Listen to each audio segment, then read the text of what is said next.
ഇറങ്ങട്ടെ. ശരിട്ടോ.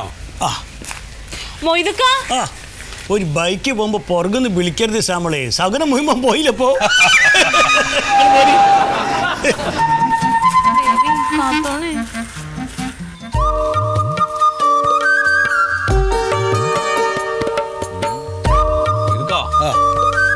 നിങ്ങളുടെ ഈ മുളക്കാലും വെച്ചിട്ട് നടന്നാലേ നമ്മളവിടെ നമ്മൾക്ക് ഉച്ചവും. അത് നേരാ. ഓട്ടോറിക്ഷക്ക് പോവാ. എന്നാ ഓട്ടോറിക്ഷ വരട്ടെ. എന്തായാലും ഇതാ കണ്ട 9:00 ഇനി കുറച്ച് സമയമുള്ളൂ. ഓട്ടോറിക്ഷക്ക് പോന്നാൽ എന്റെ ശ്യാമളക്കേ നമ്മളിപ്പോ ഈ പൈസ ഇറക്കുന്നതില് ചെറിയൊരു ടെൻഷൻ ഉണ്ട്. അല്ല എനിക്കിപ്പോ അത് ഇല്ലാന്ന് പറയാൻ വയ്യ. അല്ല നിങ്ങൾക്ക് നമ്മള് വിശ്വാസം ഇല്ല. നിങ്ങൾ ഒഴിഞ്ഞാലിട്ടോ. വിശ്വാസക്കാരല്ല. നിങ്ങളെന്താ അങ്ങനെ പറഞ്ഞു? വിശ്വാസക്കാരുണ്ടല്ലോ. നിങ്ങളിപ്പോ മര ബിസിനസ്സിൽ ഇപ്പൊ നിങ്ങളെ എല്ലാം ഇവിടെ വേറെ ആരുമില്ലല്ലോ. അതൊന്നുമല്ല. അല്ല നമ്മൾ ഒരു എല്ലാ വിശ്വാസം ഉണ്ടെങ്കിൽ നമ്മൾ ഒരു കാര്യത്തിലേക്ക് ഇറങ്ങാൻ പാടുള്ളൂ. അല്ല നിങ്ങളെ ഒറ്റാളെ വിശ്വാസം ഇറങ്ങണേ. വേറെ മതി. ഇതിപ്പോ മൊയ്തുക്കാ ഈ കലക്ടർ ഇത്ര പെട്ടെന്ന് ഈ മരം മുറിക്കണം എന്ന് പറഞ്ഞ എന്തിനാ? അല്ല ഇവിടുത്തെ വാർത്തയൊന്നും നിങ്ങൾക്ക് ദുബായിലൊന്നും എത്തില്ല. അത് പിന്നെ നിങ്ങൾ കേൾക്കാത്ത മാതിരി നാളെ കോഴിക്കോട് ഒരു സംഭവം ഉണ്ടായില്ലേ? കോഴിക്കോട് സ്കൂളിൽ തെങ്ങ് വിട്ടൊരു കുട്ടി മയ്യത്തായൊരു സംഭവം. അതല്ലേ? അപ്പൊ കുറേ കാലം അപകട ഭീഷണി നിന്ന് തെങ്ങാണ് മുറിക്കണം അവസാനം ആ കുട്ടി മയ്യത്താനെ വെച്ചാണ് ആ തെങ്ങ്. എന്താണ് പറയണത് നിങ്ങൾ? അതിനുശേഷം വേറെ ഒരു സംഭവം ഉണ്ടായിക്കണ്. ഒരു ടെമ്പോന്റെ മേലേക്ക് വലിയ മരം വീണിട്ട് കുട്ടികൾ മുഴുവൻ പരിക്ക് പറ്റിയിട്ട്. ഈ രണ്ട് സംഭവം കൂടി അപ്പൊ കളക്ടർ തീരുമാനം എടുത്ത് അപകട ഭീഷണിയുള്ള എല്ലാം മരമായിട്ട് മുറിച്ചാളിയും.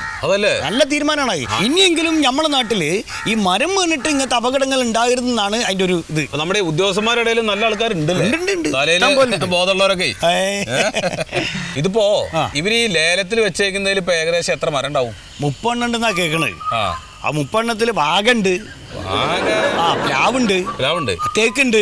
തേക്ക് ഒരു 5-8 ഉണ്ടെന്നാ കേട്ട്. നല്ല മൂത്ത തേക്കാ. അതിന് നമുക്ക് കായിട്ടു. ഇതിപ്പോ ഈ 30 മരങ്ങൾ എന്ന് പറഞ്ഞല്ലോ, അതില് 30 അപകട ഭീഷണി ഉള്ളതാണ്. ആര് പറഞ്ഞു? 30 അപകട ഭീഷണി ഇല്ല. അപകട ഭീഷണി ഉള്ള 10 ഉള്ളൂ. ബാക്കിയൊക്കെ നമ്മൾ ചുളിവിൽ അങ്ങോട്ട് മുറിക്കല്ലേ. എല്ലാവർക്കും കഴിഞ്ഞു കൂടണ്ടേ? അതുകൊണ്ടല്ലേ ഇപ്പൊ ഞാനും നിങ്ങളൊക്കെ കഴിഞ്ഞുകൂടാൻ പോണേ. ഇത് ദുബായ് അല്ല, കേരളാണ്. നിങ്ങൾ ഇങ്ങോട്ട് വരി. എന്താ ഓട്ടോറിക്ഷ കാണാനല്ലോ. അതന്നെ ഞാൻ നോക്കണേ. ആവശ്യത്തിനൊന്നും വരൂല. നമ്മളിപ്പോ പൈസ മുടക്കുന്നുണ്ടല്ലോ ഇതൊക്കെ.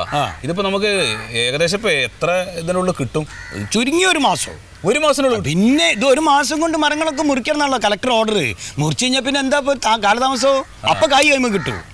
എനിക്കാണെങ്കിൽ അതിന്റെ അടുത്ത മാസം മോളെ നിക്കാകല്ല. അപ്പൊ കായ് വേണ്ടേ കൈമേല്? അതെ, പൈസ വേണം. അതാണ് ആക്കെ വരൂ. എന്നാലേ ഞാനൊരു കാര്യം പറയട്ടെ. നമ്മൾ ഇനി ഓട്ടോറിക്ഷ ആക്കേണ്ട സമയം ഇങ്ങോട്ട് നോക്കി. നിങ്ങള് 9:00 10 മിനിറ്റ് ഉള്ളൂ. നമുക്ക് ജംഗ്ഷൻ വരെ നടന്ന ബസ് കിട്ടുമല്ലോ. ഞാൻ നടന്നോളൂ, അത് കുഴപ്പമില്ല. എനിക്ക് കാല് വെച്ചിട്ടല്ലേ നടക്കണേ. നിങ്ങൾ പോരി. നിങ്ങൾക്ക് നടക്കാൻ ബുദ്ധിമുട്ടില്ല. പോരി.